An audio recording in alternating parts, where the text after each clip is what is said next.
সামনে বসা মুসলমান ভাইরা, পর্দার আড়ালের সম্মানিতা মা এবং বোনেরা, প্রাণপ্রিয় ঢাকাবাসী, আল্লাহর দরবারে শুকরিয়া জানাচ্ছি মুক্ত পরিবেশে, মুক্ত অবস্থায় মন খুলে আল্লাহর কোরআনের কথাগুলো আমরা একটা বলার পরিবেশ পেলাম।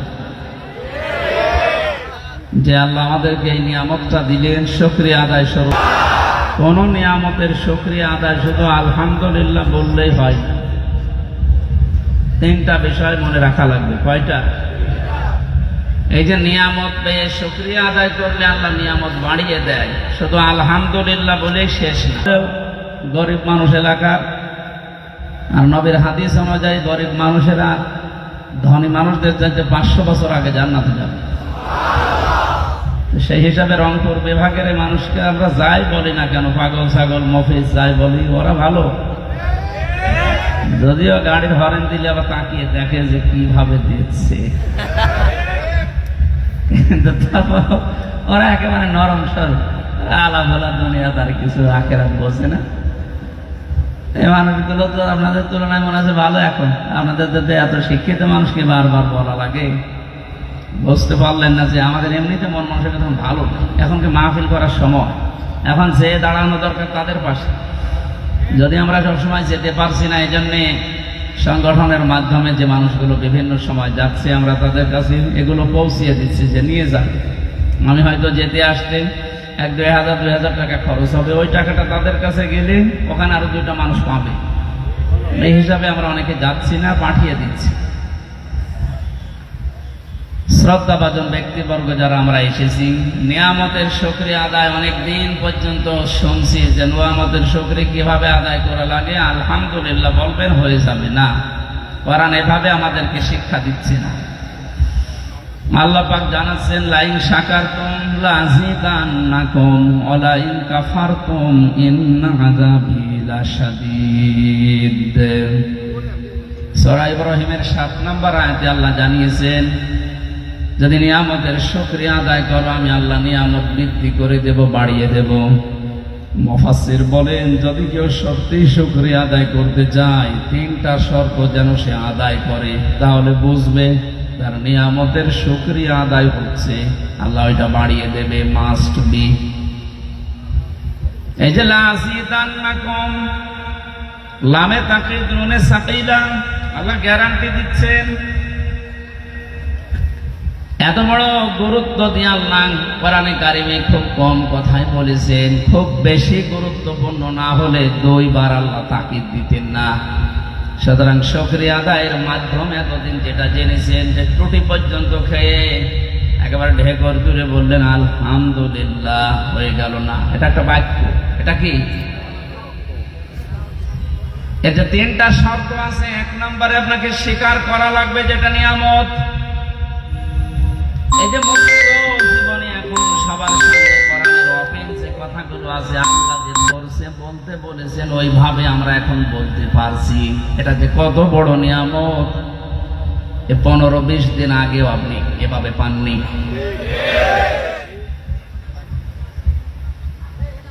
কত জায়গায় কোরআনের কথা বলতে গেলে চারিদিক থেকে আওয়াজ আসতো, এটা বলবেন না, ওইটা বলবেন না, এটা বাদ দিন।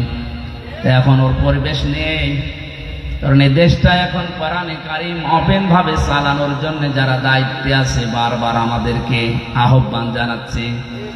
বাংলাদেশের সর্বোচ্চ পর্যায়ে এখন যিনি আছেন, বিশেষ করে গোয়েন্দা বিভাগে খুব ডেঞ্জারাস, 27টার উপরে গোয়েন্দা বিভাগ কাজ করছে দেশে। তার ভেতরে সবচাইতে বড় ভয়ঙ্কর যারা, আমি নাম নিলাম না, একেবারে প্রধান যিনি গত পরশুদিন বলেছিলেন যে হুজুর আমার নাম্বারটা সেভ করে রাখবে।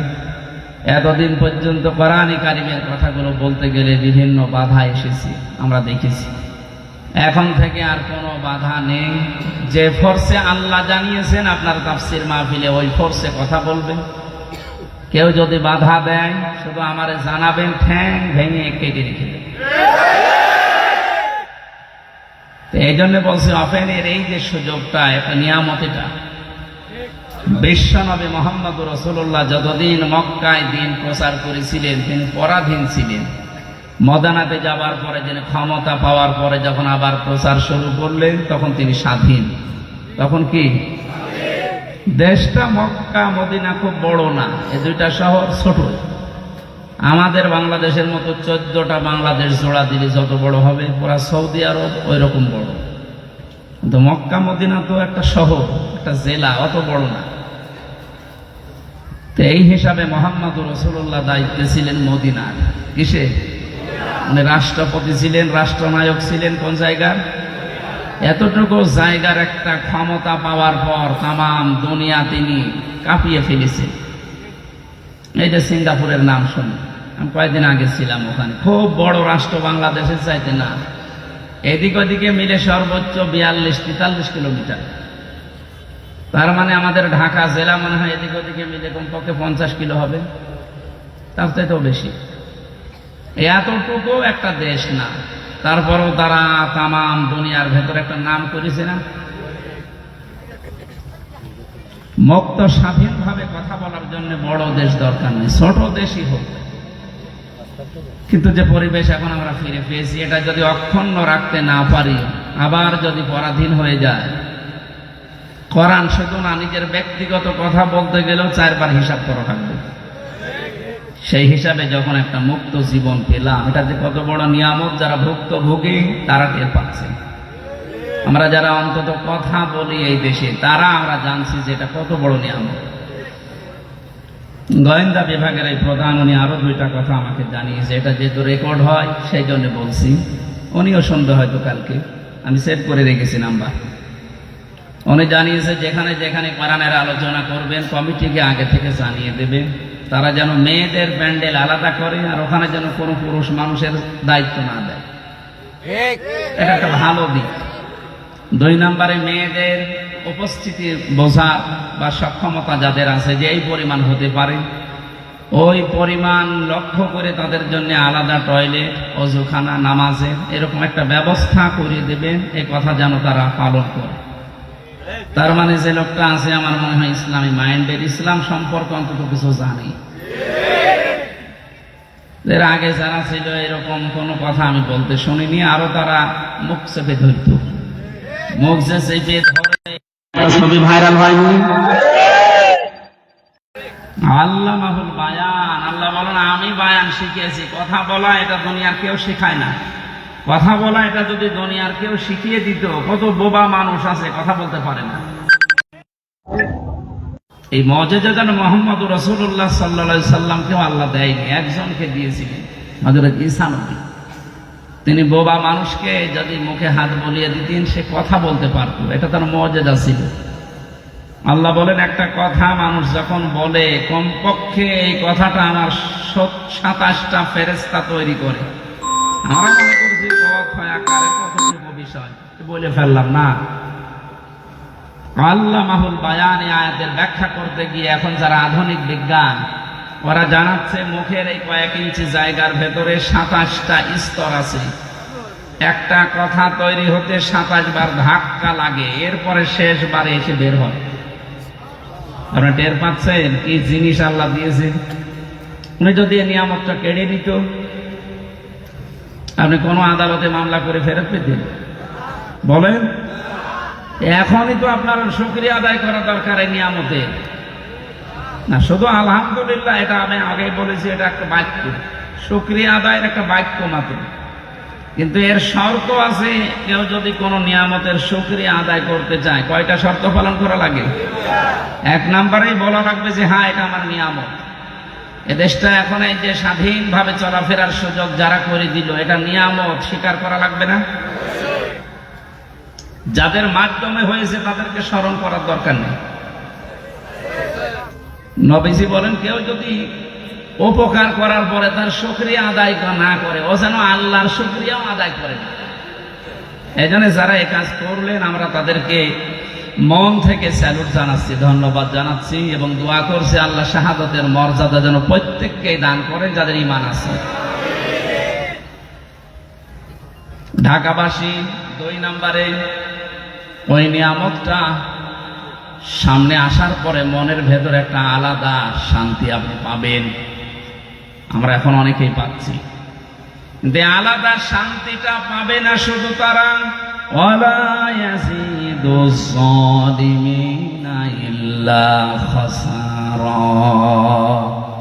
জালেম যারা, তারা কোনো নিয়ামত পাওয়ার পরে শুকরিয়া আদায় করার জন্য মনে আনন্দ পাবে না, ওদের শুধু ক্ষতি বৃদ্ধি হতে থাকবে।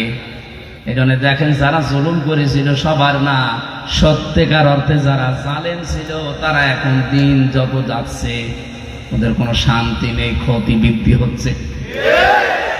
এইটা তো মিলছে না, এটা বানিয়ে বললাম নাকি? তাফসীরের ভাষা অনুযায়ী এখন এটা খাপের খাপ, মুমতাজের বাপ মিলে যাচ্ছে।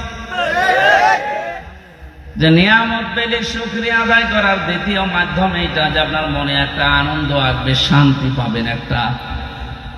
কিন্তু কাফের যারা, জালেম যারা, তাদের জন্য কোনো শান্তির ঘোষণা নেই। ওদের দিন যত যাবে ওদের শুধু ক্ষতি বৃদ্ধি হবে। জালেম যারা ছিলেন তারা নিজেদের পায়ে নিজেরা কোড়াল মেরেছেন, কারণ আপনার দুনিয়াও শেষ, পরকাল তো শেষই। কি হলো বলেন তো, আপনার জুলুম করে নিজের জীবনটা ধ্বংস করে দিলেন। এখন যদি বলেন হুজুর তার জন্য দোয়া করেন, কি করবো দোয়া করি, কারণ জালেমদের জন্য দোয়া করলে কবুল হয় না। জালেমদের জন্য দোয়া করা নিষেধ। কত বড় ক্ষতি করে ফেললেন আপনি নিজের। এখানে লিখে দিয়েছেন ইসলাহি মাহফিল, সংশোধনের জন্য বলছি। কত বড় ক্ষতি যে হয়ে গেছে আপনার, এই ক্ষতি আর ওঠার মতো না। রব্বুল আলামিন জানিয়েছেন, এই পৃথিবীর জালেমেরা আল্লাহু লা ইয়াহদিল কওমাস সালিমিন। হে নবী, জালেমদেরকে আমি হেদায়েত দেই না, সুতরাং ওর জন্য দোয়া করে আমি হামজা করব কি? ইয়াহদি এটা মজারে, বর্তমান, ভবিষ্যৎ, প্রেজেন্ট, ফিউচার, শুধু এখন না, কিয়ামত পর্যন্ত যত জালেম দুনিয়ায় আসবে কোন জালেমের জন্য দোয়া করা জায়েজ নেই। এমনকি জালেমের জন্য দোয়া করলে আল্লাহ কবুল করবে না, হেদায়েতও দেবে না। এত রাগ আল্লাহর জালেমদের উপরে।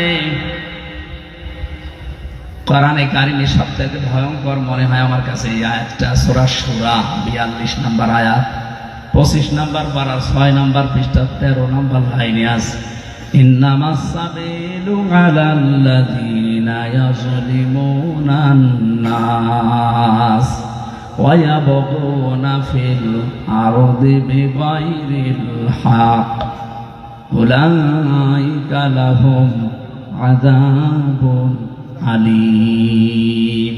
এই খেয়াল করে, আমি আমার ঈমান থেকে কথা বলছি। কে আমার দিকে তাকিয়ে আছে, চোখ বন্ধ করে আছে, কি খুশি হবে বেজার হবে না, আমি আমার আল্লাহর দিকে আর আমার ঈমানের দিকে তাকিয়ে বলছি। সত্যি আমি মন থেকে কথাগুলো বলছি, আপনি একটু ভাবেন।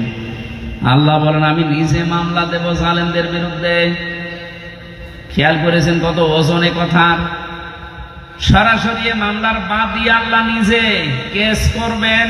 কে? আপনার মনের ভেতরে যদি এরকম কিছু থাকে তো ভয়তে কেঁপে ওঠার কথা, আল্লাহ মামলার বাদী। আপনার তো অনুভূতি আমি দেখছি না। এখন যদি বলা হয় ডক্টর মোহাম্মদ ইউনূস আপনার নামে মামলা করবে, আপনার মনে হয় খাওয়া দাওয়া বন্ধ হয়ে যাবে, কারণ সর্বোচ্চ জায়গায় এখন তিনি আছেন। এরকম ডক্টর ইউনূস পৃথিবীর ময়দানে আছে এখন 228 জন, কারণ 228টা রাষ্ট্র আছে এই দুনিয়ায়, প্রত্যেকটা রাষ্ট্রের আলাদা একজন প্রধান আছে, মানে তার ভেতরে ডক্টর মোহাম্মদ ইউনূস একজন। এই 228টা রাষ্ট্রের একটা রাষ্ট্রের প্রধান যদি আপনার নামে মামলা দেবে, ঘোষণা দিয়ে দেয়, আপনার সব বন্ধ হয়ে যায়। একটু ভাবেন, এরকম ইউনূস 228টা না, আরো যত গ্রহ নক্ষত্র আছে। কাদের বিরুদ্ধে?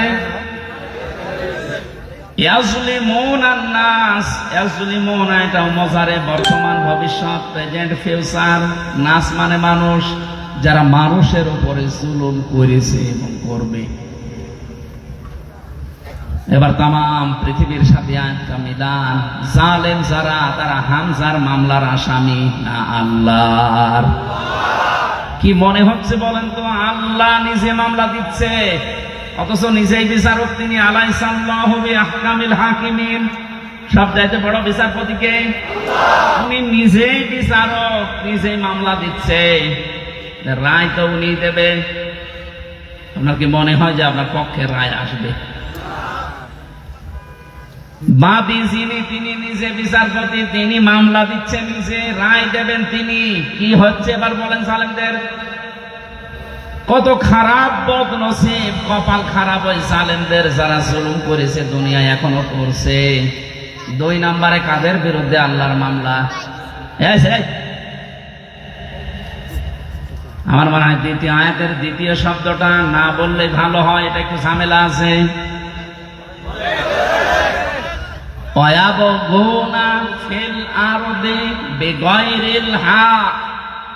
পৃথিবী শান্ত হয়ে যাওয়ার পরে আবার যারা বিশৃঙ্খলা তৈরি করার জন্য চেষ্টা চালায়, তাদের বিরুদ্ধে আল্লাহর মামলা।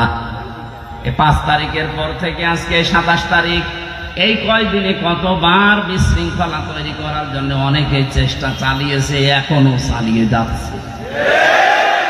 সুতরাং যারা এগুলো করছেন, আপনার বিরুদ্ধে ডক্টর ইউনূসের মামলা না, আল্লাহর মামলা আপনার বিরুদ্ধে। আপনি এখন সব কিছু সামনে নিয়ে এসে এটা করা লাগবে, ওটা করা লাগবে, তো 15 বছর কোথায় ছিলেন?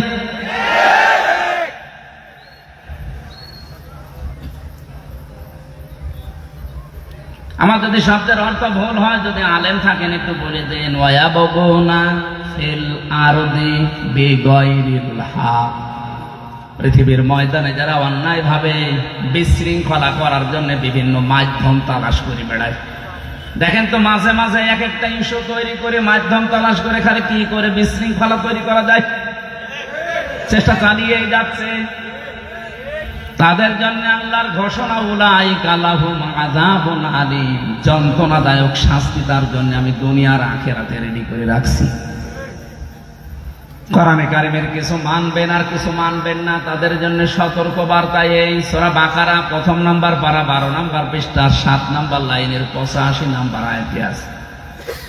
আল্লাহ পাক বলেন, আফাতুমিনুনা বিবাদিল কিতাবি ওয়া তাকফুরুনা বিবাদ ফামা জাযাউ মান ইয়াফআলু যালিকা মিনকুম ইল্লা খিzyun ফিল হায়াতিদ দুনিয়া ওয়া ইয়াওমাল কিয়ামাতি ইউরাদ্দুনা ইলা আশাদ্দিল আযাব ওমা আল্লাহু বিগাফিলিন আম্মা তা'মালুন। এ পৃথিবীতে লাঞ্ছনা, গঞ্জনা, অপমান, অপদস্থ, কলার পাতায় শুয়ে থাকা লাগবে তাদের জন্য, যারা কোরআনের কিছু বিশ্বাস করে আর কিছু মানতে চায় না। এরকম মানুষ বাংলাদেশে ছিল মানে এখানে আছে। ওদেরকে কোরআনের নামাজের কথা বললে ঠিক আছে, কিন্তু নামাজের শিক্ষায় ওরা নেই। নামাজ পড়তে বলবেন, তাহাজ্জুদ মিলে 6 ওয়াক্ত পড়বে, কিন্তু নামাজের যে 27টা শিক্ষা একটা বলতে শুরু করে, তখন বলবে এটা রাজনীতি। নামাজের প্রথম শিক্ষা কি? এই যে কাতা সোজা করো, ইমাম সাহেব বলে না বারবার। আমি তো কাবায় যতবার নামাজ পড়েছি, কাবার ইমাম, মসজিদে নববীর ইমাম, বারবার একামত হয়ে যাওয়ার পরে মাইকে ঘোষণা দেয় আরবিতে, বাংলা হচ্ছে কাতার সোজা করো, কাতার সোজা করো, 3 বার বলে। ওই সময় বুঝি নাই 16 সালে, এখন টের পাচ্ছি যেটার গুরুত্ব কি। কেন বারবার 5 ওয়াক্ত নামাজের আগে কথা বলা লাগবে ইমাম সাহেবের, তাও একামত হয়ে যাওয়ার পরে?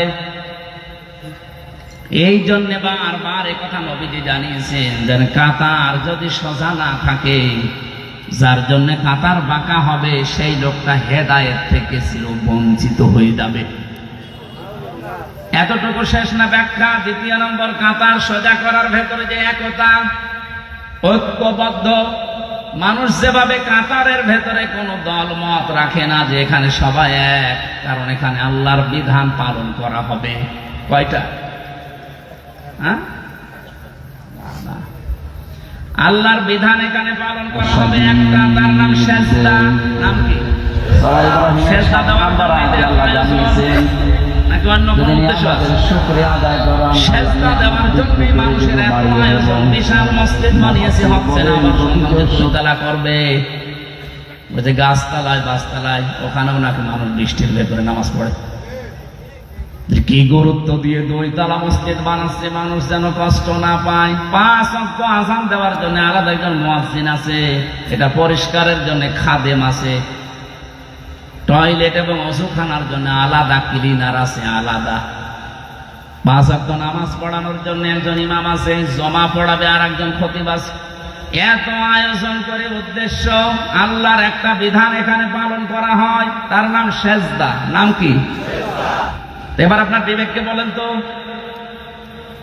একটা বিধান পালন করতে গিয়ে যদি এত আয়োজন করা লাগে, বারবার বলা লাগে, তাহলে এর বাইরে কত আয়োজন আছে আমাদের পরিবার, সমাজ, রাষ্ট্রীয় জীবনে বলেন। এখানে মাত্র একটা বিধান, কোরআনে এরকম বিধান আছে 500। কয়টা? একটা বাদ দিলে এখনো থাকছে কয়টা? 499টা এখন তো আর মসজিদে নেই, বাকিগুলো সব বাইরে। এখানে একটা পালন করতে গিয়ে যদি সব এক হয়ে যেতে পারে, কাঁধে কাঁধ মিলিয়ে, পায়ের গোড়ালির সাথে গোড়ালি মিলিয়ে সব এক, এখন পালন হবে আল্লাহর বিধান। এই শিক্ষাটা আল্লাহ চাই যে আপনি বাইরে নিয়ে যান। এরকম 499টা বিধান এখন পরিবার, সমাজ, রাষ্ট্রে আছে। ওইগুলো মানতে গিয়ে যদি কেউ বাধা দেয়, তখন আর কেউ নেই, সব আমরা এক। এই শিক্ষাটা আপনি নিতে চান না, তখন বলেন না ওইটা আমার দলের লোক না, ওইটা রাজনীতি, ওইটা জঙ্গির কাজ, ও ঝামেলায় আমি নেই, আমি শুধু আছি কি লা ইলাহা ইল্লাল্লাহ, কাউকে কিছু বলবো না, যে যা করছে করুক গা। এই নামাজের কথা বললে তাও তো আপনি একটু হালকা পাতলা মানেন, রোজার কথা বললো হালকা পাতলা মানেন, কিন্তু এই পৃথিবীতে ওই 499টা বিধানও যে দরকার, ওই কথাগুলো বলতে গেলে তখন আপনি বলেন এইটা রাজনীতি, এইটা রাষ্ট্রের ব্যাপার। আপনি তো কোরআন বোঝেননি, কোরআন ডিপলি ভাবে নিজে বোঝেনও না। যারা ডিপলি বোঝে তারা বোঝাতে চাইলে আপনি মানেনও না, আপনি তো আবু জেহেল ছাড়া কিছু না।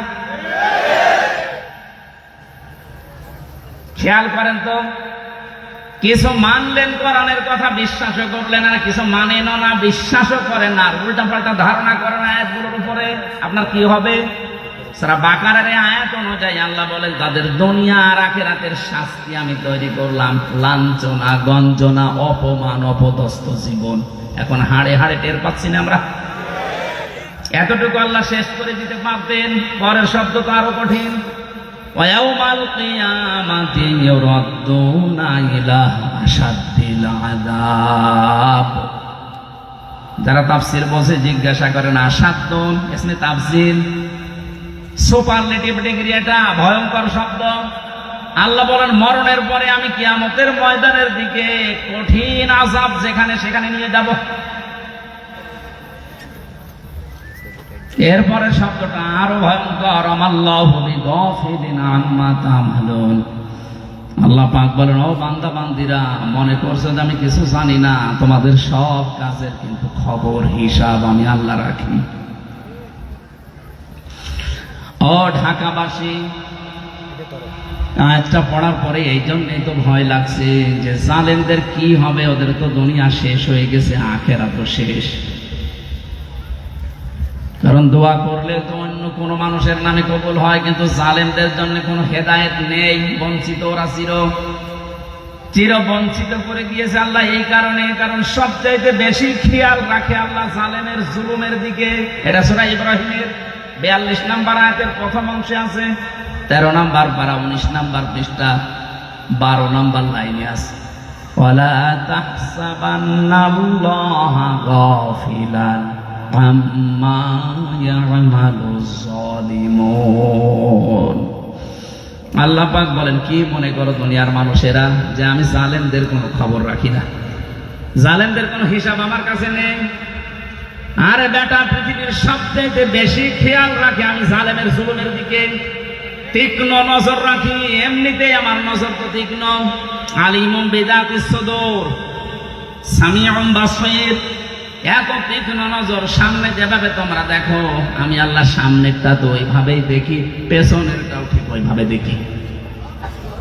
এই দেওয়ালের পেছনে কি আছে যেমন আমরা দেখতে পাই না, আল্লাহ পাকের সামনে যেমন পেছনে ওই রকম।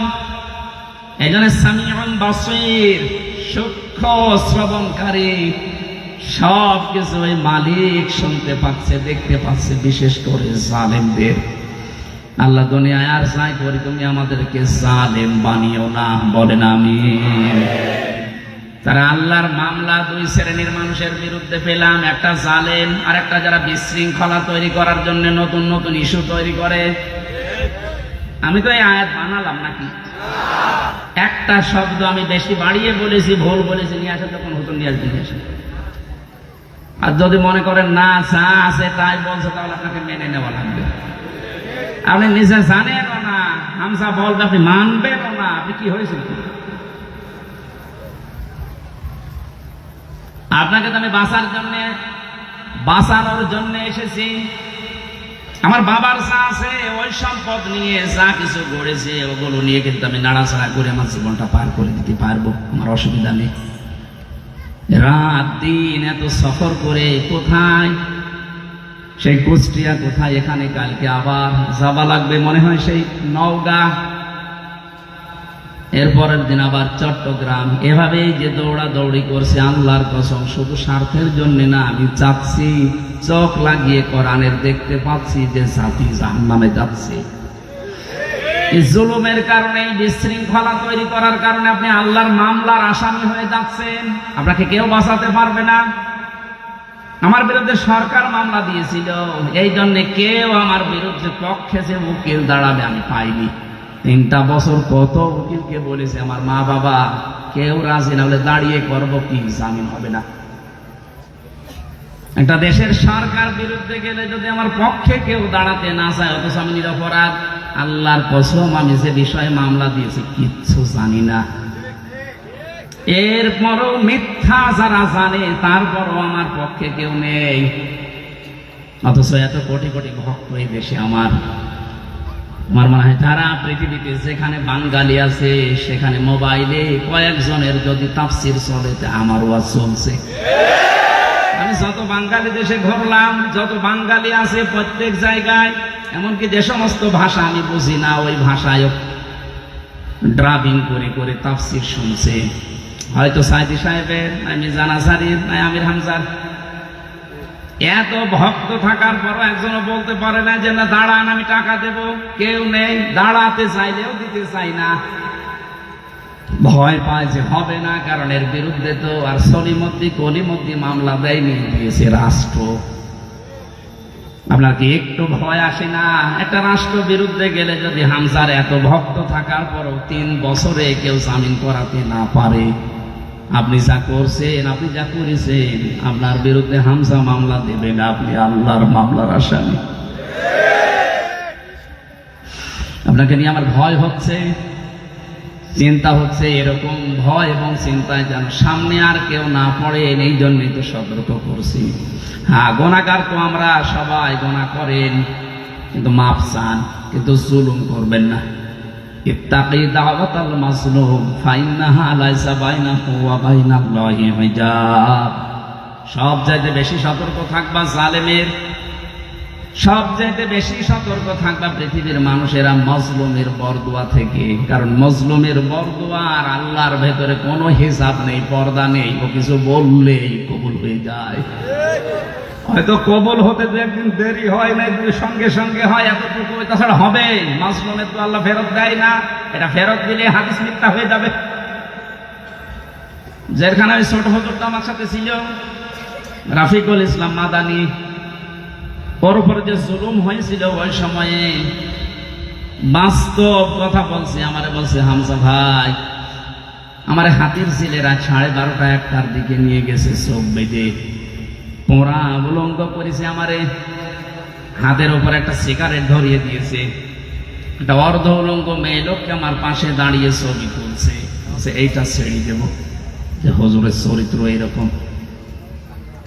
মোবাইলের ভেতরে উল্টা পাল্টা নাচ গান, বিভিন্ন জিনিস ডাউনলোড করে করে ওগুলো ছড়িয়ে দেবো যে হুজুরের মোবাইলে এগুলো পাওয়া যায়। এমন অসহায় ওই সময়, কারণ দুইটা রাস্তায় ব্লক করা, 12:30টার পরে যেন ইমার্জেন্সি কাজ চলছে, কেউ এখানে না আসে। কি ইমার্জেন্সি কাজ চলছে দেখছি? মাজলুম কি আমি সেইটা বোঝানোর জন্য এটা বললাম, কারণ এটা আমি শুনেছি ওর কাছে। শেষেও বলছে, এক এসআইকে জিজ্ঞাসা করলাম যে ভাই আপনারা যা করছেন এটাকে হারুন স্যার জানে? 3 ইঞ্চি হারুন বলছে জানে না, মানে ও হারুনিতে পড়াচ্ছে। অথচ রিমান্ডে থাকতেও কত ভালো ভালো কথা আমার সাথে বলছিল, কত ভালো আচরণ দেখাচ্ছিল। তলে তলে যে এত বড় ক্ষতি করবে আমি বিশ্বাসও করতে পারি নাই। এই জন্যই জিজ্ঞাসা করলাম যে হারুন স্যার কি এটা জানে? জানে না মানে উনি পড়াচ্ছে।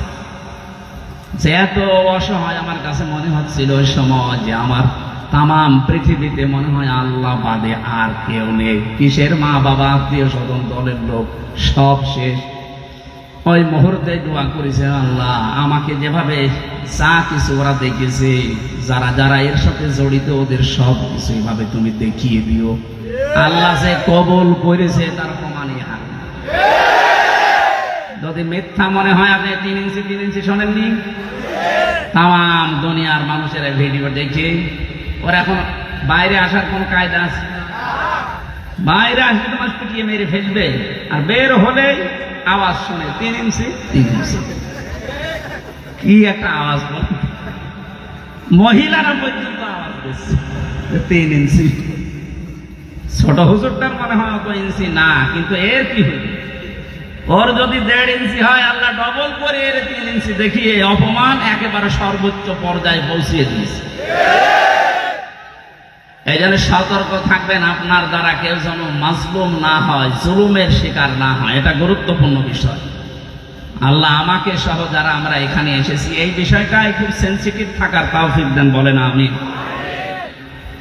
আমরা দরুদ পড়ছি, সালাম পাঠাচ্ছি মুহাম্মদ রাসূলুল্লাহ সাল্লাল্লাহু আলাইহি ওয়াসাল্লামের প্রতি। আজকে যে সূরা কয়েকটা আয়াত পড়লাম, সূরার নাম 3। কি সূরা? বলেন বলেন। 3-এর কয়েকটা ব্যাখ্যা আমি তাফসীরে পেয়েছি। 3 হচ্ছে একটা মসজিদের নাম। হযরত নূহ আলাইহিস সালাম তার নৌকাকে যে পাহাড়ে ভিড়িয়েছিলেন, যদি পাহাড় বলা হয়। কি পাহাড়? ওই সময় যে বন্যা হয়েছিল বিশাল, ওই বন্যার কারণে নৌকায় চড়ে যেই পাহাড়ে থেমেছিলেন 40 দিন পর, ওই পাহাড়ের নাম হচ্ছে 3। ওই পাহাড়ের নাম কি? ওখানে একটা মসজিদ বানিয়েছে, ওই মসজিদের নামই 3।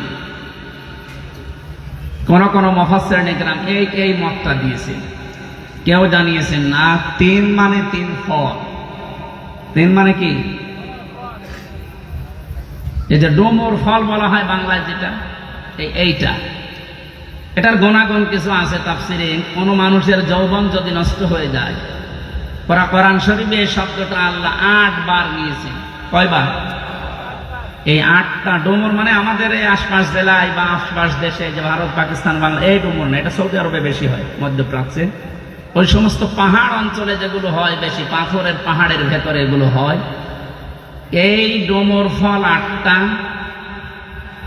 আর জাইতুন যেটা জলপাই বলা হয়, এটা পুরা কোরআন শরীফে মনে হয় 11 বারের উপরে ব্যবহার হয়েছে। আমার এখন সঠিকটা মনে আসছে না। যাক, আপনি তাফসীরে এই সূরা 3-এর তাফসীর দেখলেই পাবেন। এই ফল এই দুইটা যদি কেউ মধুর সাথে মিশিয়ে খেজুর দিয়ে সকালবেলা খেতে পারে, আস্তে আস্তে তার হারানো যৌবন ফিরে পাবে। তাহলে বুড়ো মানুষ আবার এটা খেতে যায়। আর এই যে মানিকটা, এই মানিকটা যদি খায়, তো ওই জিনিসই উড়িয়ে গেছে। ও খেয়ে করবে কি? ওরা জিনিস আর নেই, ওর এখন অপারেশন চলছে ওই জিনিসের। একটা মানুষকে আল্লাহ কত ধরনের অপমান করতে পারে, এর জীবনী না দেখলে আমরা টের পেতাম না। এটা সুপ্রিম কোর্টের একটা বিচারপতি, তারে যে যা পাশে তেল ঘষে দিতে আছে। একটা মানুষের রাগ কোন পর্যায়ে গেলে এই ধরনের মানুষকে কিল ঘষে দেয়। আবার শুয়ে রেখেছে কলার পাতার উপর, একটা জাজিম দিতেও তো হয়। এই দেখেন এখানে বড় কবিরাজ বসে আছে, হাফেজ মাওলানা আলহাজ আব্দুল জলিল, মানে অনেক বড় কবিরাজ। আপনাদের এলাকায় থাকে কোন জায়গায় জানো? আল্লাহ রাব্বুল আলামিন তিন জাইতুন এগুলোর কসম কেটে কিছু গুরুত্বপূর্ণ জিনিস আমাদের দৃষ্টি আকর্ষণ করেছেন। ওয়াত্তিনি ওয়াজ-জাইতুনি ওয়া তুরি সিনিনা ওয়া হাদাল বালাদিল আমিন। এই যে জাইতুন যে শব্দটা আমি তাফসীরের ভেতরে পেয়েছি ইবনে কাসিরে, হযরত মুসা আলাইহিস সালাম, হযরত ঈসা আলাইহিস সালাম, এই যে মসজিদ নিয়ে পর্যন্ত গন্ডগোল থামে না, বাইতুল মুকাদ্দাস, ওখানে যে মসজিদ আছে এই মসজিদের নাম হচ্ছে জাইতুন। কোন কোন তাফসীরে পেয়েছি আল্লাহ এই সমস্ত কথা কসম দিয়ে দিয়ে বলছিলেন। ওয়াত্তিন এর আগে ওয়া আছে, এটা ওয়ায়ে কসমিয়া। এখানে শিক্ষা কি? আমি যতগুলো তাফসীর এই ওয়ার সাথে মিলিয়েছি, মুফাসসিরিন ইকরাম লিখেছেন আল্লাহ কসম দিয়েছেন কেন? কারণ যে বিষয়টা উনি বোঝাতে চাচ্ছেন ওই বিষয়টা মানুষের জীবনের সাথে সম্পর্কিত। যে বিষয়ের সাথে সম্পর্কিত আলোচনা আল্লাহ করতে চান ওই বিষয়ের কসম আল্লাহ আগে দেন। মানুষের জীবনের সম্পর্ক যেহেতু সময়ের সাথে, এখানে সময়ের কসম দেওয়ার আগে আল্লাহ ওয়া ব্যবহার করেছেন, ওয়াল আসরি, সময়ের কসম। যে বিষয়টা আমি আবার বলছি, উনি যেটা জানাতে চায় ওই বিষয়টার আগে উনি কসম করেন মানুষকে সতর্ক করার জন্য। আমরা দুনিয়ায় কসম করি বা করব কার নামে? আল্লাহর চাইতে বড় যেহেতু আর কেউ নেই, এই জন্য আমাদের কসম করা লাগবে শুধুমাত্র আল্লাহর নামে, তাছাড়া আর কারো নামে কসম করা জায়েজ নেই। কিন্তু উনি যেহেতু বড়, ওনার চাইতে আর কেউ বড় নেই, ওনারও তো কসম করা লাগছে। উনি কসম করেন তখন এইটা দেখে আপনি বলতে চাই ওই বিষয়টা আগে নিয়ে এসে কসম কাটেন। আল্লাহ পাক এখানে যে কথাগুলো বলতে যাবেন তার আগে এই কসমগুলো দিচ্ছেন মানুষের জীবনের সাথে। এগুলো সম্পর্ক তিন, মানুষের শরীরের জন্য জাইতুন, মানুষের শরীরের জন্য ওয়া তুরি সিনিনা ওয়া হাদাল বালাদিল আমিন। এই যে তুরি সিনিন, সিনাই পর্বতের কসম। এই সিনাই পর্বতে যে ঘাসগুলো জন্ম নেয় এটা মানুষের শরীরের বহু রোগের উপশম এর ভেতরে আল্লাহ রেখে দিয়েছেন। এজন্য দুনিয়ায় যত রোগ আছে প্রতিটি রোগের ঔষধ আল্লাহ এই গাছ গাছড়া লতা পাতা এর ভেতরে আছে। এনার মতো খুঁজে বের করা লাগবে। হযরত মুসা আলাইহিস সালামের ঘটনা পড়লাম এই জায়গায়, তাফসীর আকারে কথা বলছি, এজন্য থেমে থেমে বলছি, আমি সুর দিচ্ছি না। কোরআনে কারিমে হযরত মুসা আলাইহিস সালামকে আল্লাহ 40 জন নিয়ে গিয়েছিলেন কথা বলার জন্য। যে ময়দানে তিনি কথা বলতেন ওই ময়দানটার নাম তুরে সিনিন, সিনাই পর্বত বলা হয়। আল্লাহ পাক নিজে তার সাথে কথা বলার কারণে নামটাই পাল্টে গেছে কালিমুল্লাহ। মুসার নাম কি? তিনি আল্লাহর সাথে কথা বলতেন। হযরত মুসা আলাইহিস সালাম যে 40 জন নিয়ে গিয়েছিলেন, এটা এত ঘাড় তেড়া ছিল। ওরা মুসা নবী কথা বলে বের হয়ে যখন আসে বলে না, তোমার এই কথা আমরা বিশ্বাস করতে পারি, আমরা আল্লাহকে দেখতে চাই।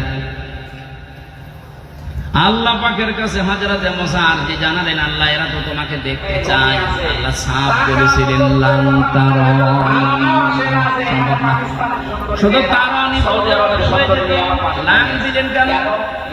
মুফাসসিরিন ইকরাম লিখেছেন এই পৃথিবীতে কোন সৃষ্টির জন্য তার স্রষ্টাকে এই চোখ দিয়ে দেখা সম্ভব না। অথচ কত ভণ্ড পীর এই বাংলাদেশে আগে ছিল, এখনো আছে, ওরা আল্লাহর সাথে কথাও হয়, দেখাও হয়। এগুলো ডাহা মিথ্যা কথা। লা তুদরিকুল আবসার ওয়া হুয়া ইউদরিকুল আবসার। কোরআন জানাচ্ছে যে এই চোখ দিয়ে কখনো এই দুনিয়ায় আল্লাহর সাক্ষাৎ সম্ভব না, ও পাওয়ারই আলাদা। মুসা আলাইহিস সালামকে আল্লাহ শুধু একটা ঝলক দেখিয়েছিলেন নূরের, উনি পর্যন্ত যারা ছিল সব মারা গেছে আর উনি অজ্ঞান হয়ে পড়েছিলেন। জ্ঞান ফেরার পরে বলে, আল্লাহ একটা ক্ষতি হয়ে গেল আমার, এমনি জাতির লোকের আমারে মানতে চায় না, আর এদের ভেতর থেকে আমি নকিব প্রতিনিধি দলপতি এদেরকে নিয়ে এসেছিলাম মাথা মাথা দেখে দেখে, আর এরা এখন মারা গেল। আমি যদি এখন ফিরে যাই, আমার দাওয়াত তো নেওয়া দূরের কথা, আমার এলাকায় ঢুকতেই দেবে না, দয়া করে এদের আবার তুমি জিন্দা করে দাও। আল্লাহ পাকের সাথে মুসা নবী যেখানে কথা বলতেন ওই জায়গাটার নামের কসম আল্লাহ দিচ্ছেন, ওয়াতুরি সিনিনা ওয়া হাযাল বালাদিল আমিন। হে নবী, এই যে নিরাপদ শহর মক্কা, এর কসম দিলাম। কেন জানেন? কারণ তাম পৃথিবীকে আমি আল্লাহ মক্কা নগরের মতো নিরাপত্তা দিয়ে ঢেকে রাখতে চাই।